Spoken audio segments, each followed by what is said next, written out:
let's discuss the educational rights of the women in Islam.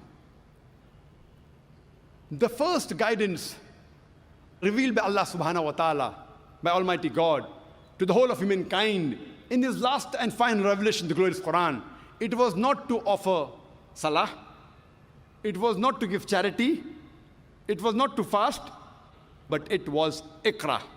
It was to read, to proclaim, to repeat.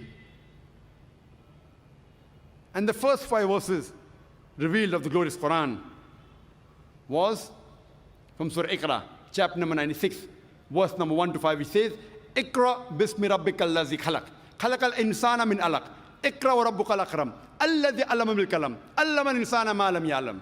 Read, recite, proclaim in the name of thy Lord who created. Who created the men from something which clings, a leech-like substance. Read in the name of thy Lord who is most bountiful. Who taught men the use of the pen. Who taught men that which he did not know. The first guidance given by Allah subhanahu wa ta'ala in the Quran, it was to read. And it was to both male and female.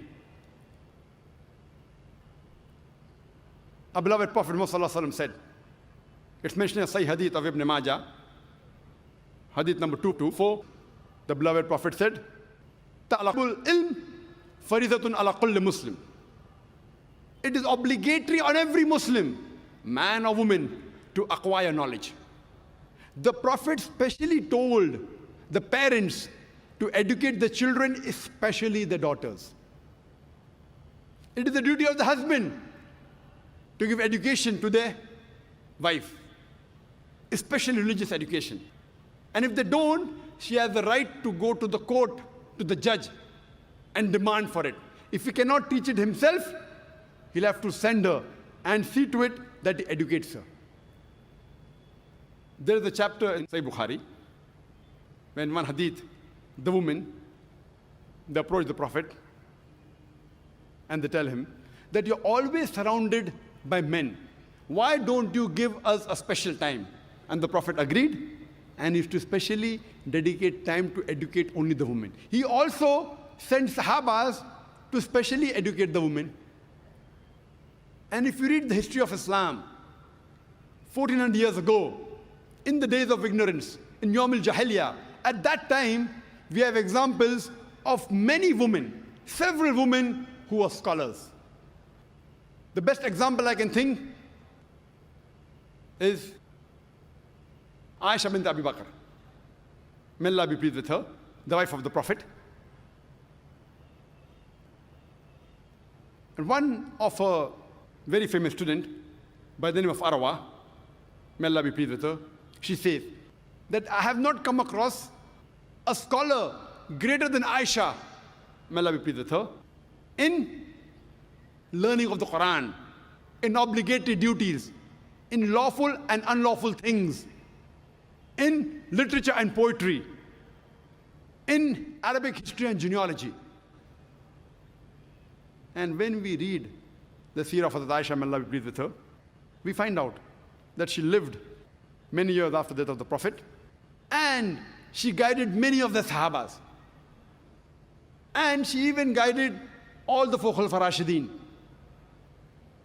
Many a time, when foreign delegations came to the Prophet, and when they discussed medicine, etc., Hazrat Aisha, may Allah be pleased with her, her memory was very good. She used to memorize them. She was also an expert in mathematics. And after the demise of the Prophet, many of the Sahabas came to her, especially while dealing with Mirat, while dealing with inheritance, because she was expert in mathematics. History tells us that she has taught several scholars. She has taught no less than 88 different scholars. So in short, she was a scholar of the scholars. And only on her authority alone, there are no less than 2,210 hadith reported. Only on the authority of Aisha, may Allah be pleased with her. We have the example of Salma, may Allah be pleased with her, who was the wife of the Prophet.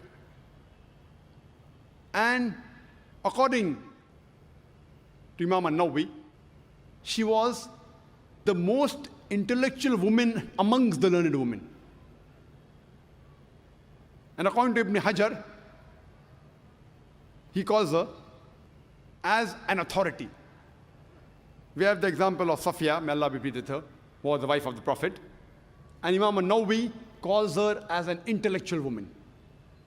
We have the example of Fatima bint Qais, who was one of the Sahabiya of Prophet ﷺ. But she was so learned, and the immense knowledge she had, that once there was a discussion on the issue of fiqh, and she had a point of view, and Hazrat Aisha, may Allah be pleased with her, and Hazrat Umar, may Allah be pleased with him, they objected, but they could not prove her wrong. She was so knowledgeable. We have the example of Sulaim, may Allah be pleased with her, who was the mother of Hazrat Anas, may Allah be pleased with him, who was the famous Sahaba. And according to Ibn Hajar, he says that she was a very intelligent woman. And Imam an-Nawawi calls her as authority. We have the example of Darda, who was the wife of Abu Darda.